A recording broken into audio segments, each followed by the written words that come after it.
November 9, 2022. Meta CEO Mark Zuckerberg laid off 11,000 of his employees.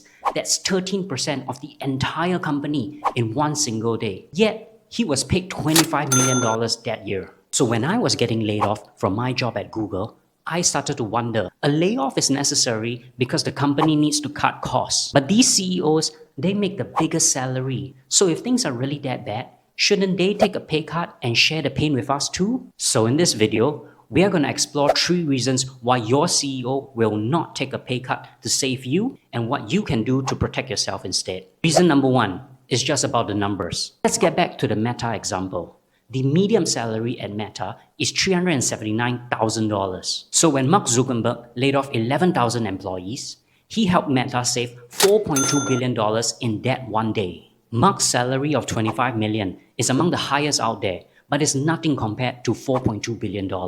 And that's just one layoff exercise. We all know companies go through multiple rounds to save even more costs. Reason number 2, it's all about the share price. Okay, let's just say hypothetically speaking, your CEO is a really nice person and he or she is willing to take a pay cut. Well, I have to disappoint you again. This kind gesture will ultimately achieve nothing and your CEO will ultimately be fired too. So CEO compensation these days are largely made out of stocks. For example, Apple CEO Tim Cook's total pay for 2023 was $63 million, but only $3 million of that was actual cash salary. The rest of it was Apple stock. This is because the shareholders of these companies want your CEO to keep increasing the share price. The higher the share price, the richer the shareholders will be, and in return, the CEO will make more too. So if your CEO decides to give up his shares to save your job, these shareholders will immediately start to panic because your CEO now has no incentive to help them get rich. And these shareholders,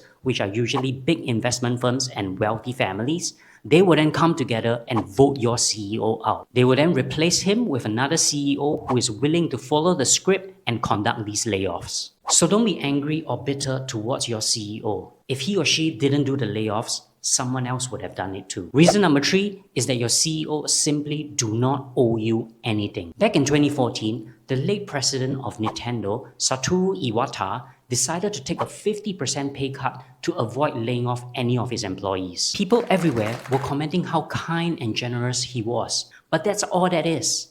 That gesture was done simply out of the goodness of his heart. And in today's economy, the CEO's job or any C-level's job is extremely competitive. They are always just one bad earnings away from being fired. So in such a high-stress environment, being kind and doing the right thing is sadly out of the question. You actually see this in other forms of leadership as well. During the pandemic, many country leaders actually instructed businesses to close down. Think of all the people who had to lose their jobs and all the restaurants and small family businesses that no longer exist. But how many of these country leaders or politicians actually took a pay cut to share the pain with its people? So if we can't rely on our leaders to protect our jobs, I have 3 career tips for you to better protect yourself. Tip number 1 is to own your company's stock. When CEOs conduct massive layoffs, the share price will almost always improve because investors really like it when companies can drastically reduce their costs at a very short time. Here's a chart of Meta's share price. You can see that after November 2022, the share price has already gone up more than 300%. So if you were ever laid off, you're going to lose your regular salary, but at least you get to enjoy that share gain just like your CEO. So common ways for you to own your own company's stock is 1, negotiate for equity as part of your total compensation when joining that company. 2, negotiating for equity instead of just salary increase when you get a promotion.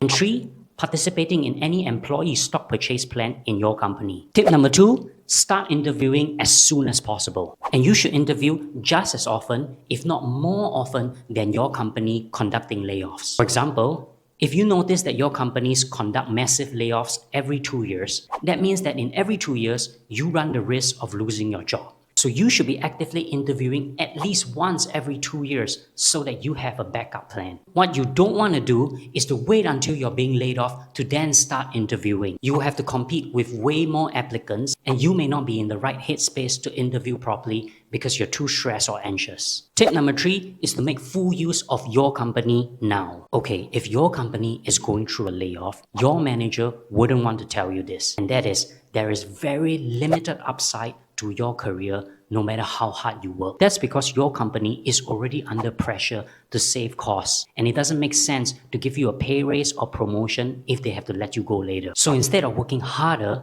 you should be making full use of your company resources to upskill yourself. Does your company provide any free training or certification? Do they have free memberships to certain trade associations for you to expand your network? And can you leverage your position in your company right now to meet other competitors, suppliers, and customers and find out if they are hiring? Basically, you should continue to do your regular job, but you should work just as hard, if not harder, in expanding your network and skills to help you find better jobs. So these are the few ways that you can rely on yourself if you're facing a layoff, and not hope and pray that your CEO or anyone else will come and save you. Thank you for watching. If you like this video, you'll enjoy my other previous videos about surviving a layoff and other career and finance tips. Please consider subscribing to support my channel, and take care.